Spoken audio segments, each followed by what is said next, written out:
The Pacific Northwest, man, it's the dream, right? Towering trees, rugged coastlines, and a real connection to nature. But that dream is getting slapped with a nightmare price tag. I see you, Seattle, Portland, Bend.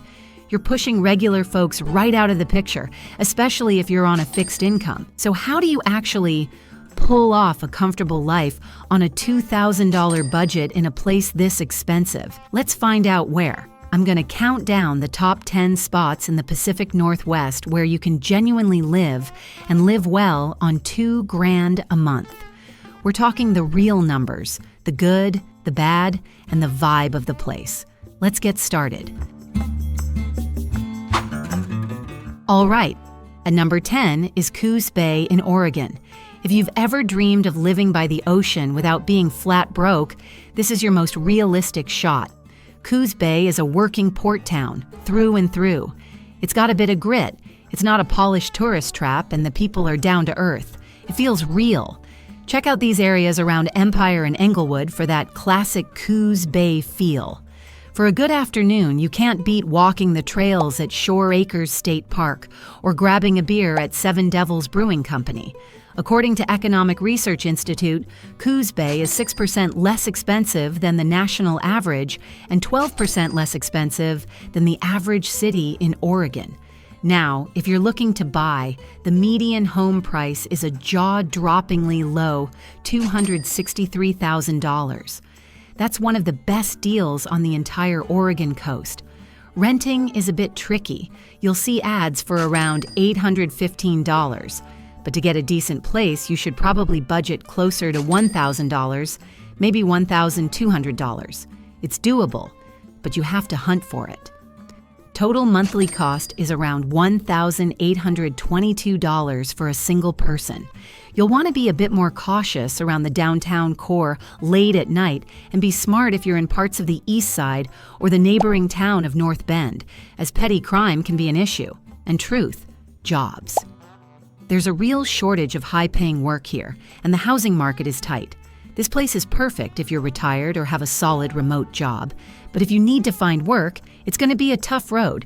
It's honestly the perfect place to grow food and have a little farm, especially if you live inland a little bit, not right on the coast.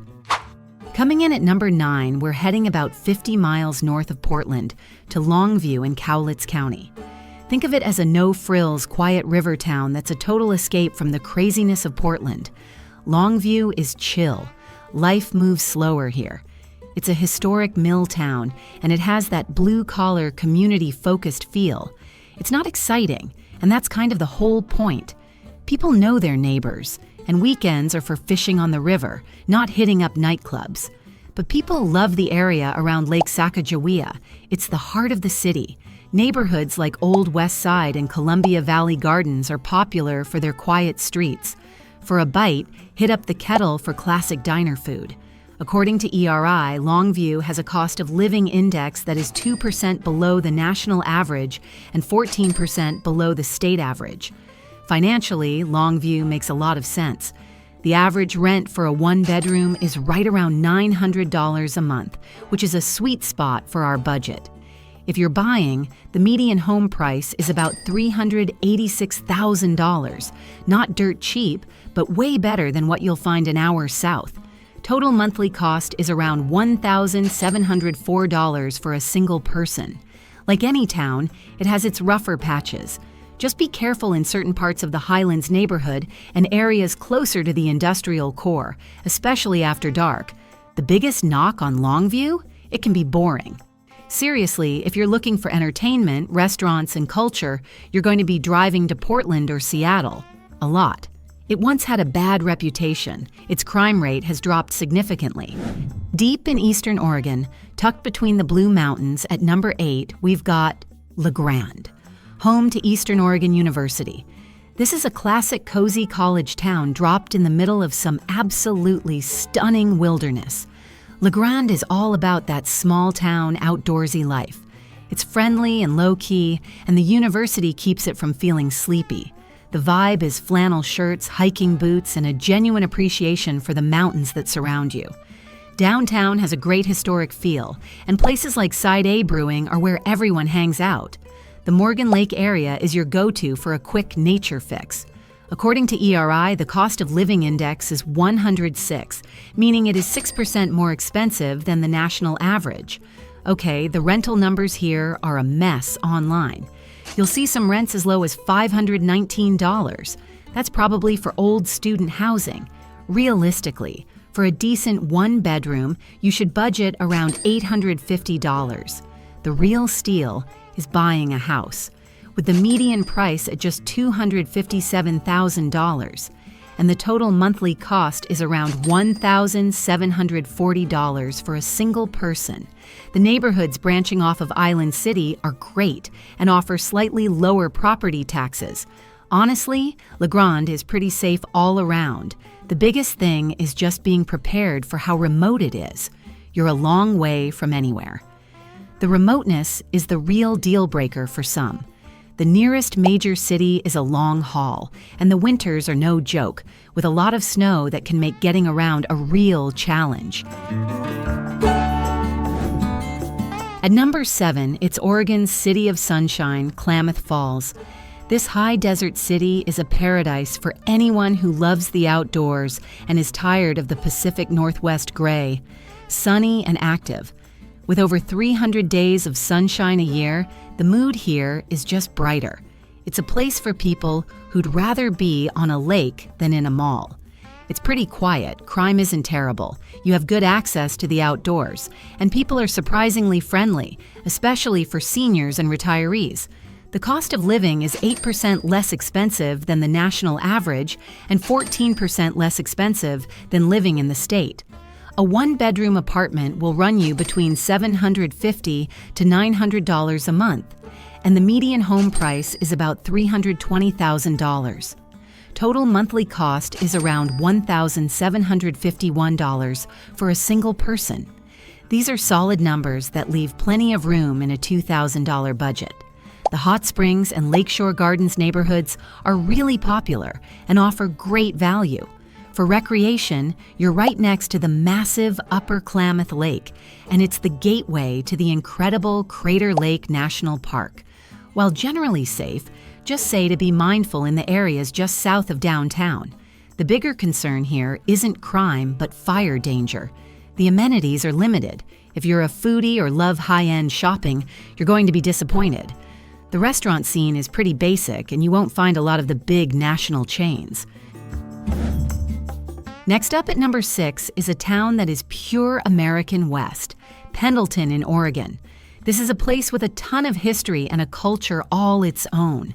Pendleton is cowboy culture, period. It's got that live and let live Western spirit, leans conservative, but you'll still find some chill folks. People are proud of their rodeo, their history, and their independence. It's a small town. It seems super walkable, easy to access most things you need. The city center is where all the action is, with cool historic buildings and local shops. The Cayuse to Tooele area is great if you want a bit more space and easy access to the outdoors. And you absolutely have to check out the Pendleton Underground Tours. It's affordable because it's way out in eastern Oregon. The cost of living index is 96, which is 4% lower than the national average. You can snag a one-bedroom apartment for about $880 a month. The median home price is sitting around $334,000. The total monthly cost is around $1,770 for a single person. It's generally safe, but like any town with a big party scene, you'll want to be smart about walking alone late at night, especially around the main bar district. It's a true high desert climate. That means hot, dry summers and cold, snowy winters. Also, the job market is pretty limited, so this is a much better spot for retirees than for people still needing to climb the career ladder. Cracking our top 5 is the central Washington oasis of Moses Lake. If you love sun and water, this place is a hidden gem with a surprisingly low cost of living. Smaller city in the Columbia Basin with less traffic and more open space than Seattle. It's a classic American lake town. The whole city revolves around the water. It's laid back, sunny, and focused on outdoor fun. It's growing fast, so there's a bit of a boomtown energy mixed in with the relaxed lakeside feel. The economy is based on agriculture and manufacturing, not a high-paying tech boom. The cost of living is 3% less expensive than the national average and 15% less expensive than the state average. The rent situation here needs a closer look. You'll see some crazy high numbers online, like $2,000 for a one-bedroom. Ignore that. There are plenty of great spots in the $925 to $1,300 range. The median home price is about $369,000. Total monthly cost is around $1,908 for a single person. The neighborhoods on the south side of the lake, like those off of Peninsula Drive, are fantastic. Surf and Slide Water Park is a local legend. The rapid growth means some parts of town feel a bit disconnected. There aren't dangerous areas so much as there are areas that are still developing infrastructure. It's growing almost too fast. That can mean more traffic and crowded public services than you'd expect for a city of its size. Our first stop in Idaho is at number 4, Pocatello. This is a university town that perfectly blends outdoor adventure with a lively community feel. The biggest draw is Idaho State University. Got a great trail system for hiking and biking, 100 miles within close proximity to the city, and a relatively low cost of living. Pocatello is friendly and energetic. The university keeps it from feeling old and sleepy, and you're surrounded by mountains, so there's a constant call to get outside. Based on ERI, the cost of living is 16% less expensive than the national average and 14% less expensive to live in than the state's average. The city's affordability comes from its simplicity. There's no big tech scene driving up prices. The average rent for a one-bedroom is an easy-to-swallow $900. If you're looking to buy, the median home price is a very reasonable $335,000. Housing costs are far below the national average, and the practical economy keeps everything from property taxes to groceries reasonable. The Bonneville and Alameda neighborhoods are good and have a great community feel. Old Town is the heart of the city, with cool shops and restaurants. For outdoor fun, you've got endless hiking and biking trails right in your backyard. The crime rate is a bit higher than the Idaho average, especially in the area between 5th Avenue and Main Street right through the center of town. The winters are the real test. It gets cold and snowy, and it sticks around for a while. If you're not a fan of a true four-season climate, Pocatello might be a tough adjustment. Into our top 3 is Twin Falls in Idaho. This place delivers million-dollar views on a working-class budget. It's for the adventurer in all of us. Twin Falls is great in terms of landscape and having a large abundance of shops. It has a few roads that are a little confusing at first, adventurous and growing. The city lives and breathes the outdoors. The massive Snake River Canyon is the city's backdrop, and people take full advantage of it. There's a new energy here, with coffee shops and restaurants popping up, giving it a fresh, modern feel. Even with its growing popularity, the numbers are still great. A one-bedroom apartment averages about $950 a month. The median home price has crept up to around $381,000, but the overall cost of living is still 7% below the national average. Total monthly cost is around $1,816 for a single person. The housing market is competitive. It's a hot spot right now, and finding a good place, whether you're renting or buying, can be a challenge. Neighborhoods like Settlers Ridge and Morning Sun are fantastic for active families and offer great access to the Canyon Rim Trail. The main attraction is the canyon itself. Watching BASE jumpers from the Perrine Bridge never gets old. The city's growth has led to some higher crime rates than the state average, with the less safe areas being concentrated near the city center. Overall, it's pretty okay. People tend towards conservative and can be less friendly to out-of-staters, but not hateful. There is a little something for everyone. Our runner-up at number 2 is the heart of Washington's farm country, Yakima. We're talking 300 days of sunshine, a cost of living 15% below the state average, and all the Pacific Northwest beauty without the Seattle rain or prices. It is a short distance to Seattle and Portland. Yakima is just the right size. Dry climate and outdoorsy stuff is the big draw. It's the Palm Springs of Washington for a reason. The vibe is sunny and relaxed and all about enjoying the good stuff in life. Wine, beer, and fresh food. It's an agricultural hub, but it has a growing artsy craft beverage scene that gives it a cool, modern edge. The cost of living is better than in many areas. It's 4% less expensive than the national average and 15% less expensive to live in than the average city. The value you get here is off the charts. The average rent for a one-bedroom is about $1,010. Rent and property taxes are much lower than in Seattle or Portland. The median home price is around $356,000. Total monthly cost is around $1,922 for a single person. Here's the key. You get real city infrastructure, hospitals, a college, great restaurants at what are basically rural prices. That's a rare combo. The west side of town or the nearby suburb of Silla are the places to be. For fun, you can spend a lifetime exploring the wineries and breweries in the valley. The Yakima River Canyon is absolutely breathtaking and perfect for a scenic drive or fishing trip. Let's be honest, it has a reputation for crime. But locals say it's overblown and mostly concentrated in specific areas on the east side of town. The public school system gets mixed reviews. For retirees, this isn't a big deal, but if you have kids or grandkids you're helping to raise, it's a major factor to consider. All right, we've seen coastal towns, mountain retreats, and wine country bargains. But one city puts it all together. Big city perks, world-class nature, amazing health care, and a price tag that just doesn't make sense in the best way possible. The number one place in the Pacific Northwest to live on $2,000 a month in 2026 is Spokane in Washington. It's the perfect mix of urban and wild. It's a legit city with a cool, historic downtown, a great arts scene, and a river with waterfalls running right through the middle of it. But 5 minutes in any direction, and you're in the middle of nowhere, surrounded by lakes and mountains. It's got a gritty, comeback city energy that's really exciting.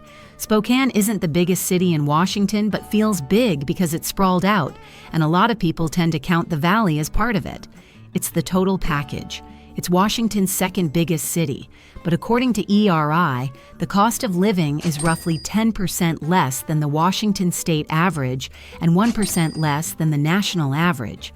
The average rent for a one-bedroom is about $1,240. Yeah, it's the highest on our list. But for a city of this size, that's an absolute steal. The median home price is around $379,000. Total monthly cost is around $1,990. For a cool, historic vibe with more affordable rent, check out Brown's Addition. The South Hill area is beautiful if you're looking to buy. The main attraction is Riverfront Park, the site of the '74 World's Fair. It's one of the best urban parks in the country. Like any big city, it has its share of crime. You'll want to be more aware in parts of the downtown core and some neighborhoods to the east, like Chief Gary Park, though even that area has affordable housing options. The rent, while a bargain for a city this size, will be the biggest stretch for a strict $2,000 budget. You'll have to be smart and maybe choose a smaller place or a more budget-friendly neighborhood to make it work comfortably. Overall, it's hit and miss on friendliness. Spokane is definitely more friendly than somewhere like Seattle. And since it's on the eastern side of the state, you get 4 distinct seasons with hot, dry summers and snowy winters, which is a big plus for a lot of people. So there you have it. The Pacific Northwest dream is still within reach. Living on a $2,000 budget here isn't just possible. It can be fantastic. It just takes a little research and a willingness to look beyond the obvious spots. The bottom line is you have options.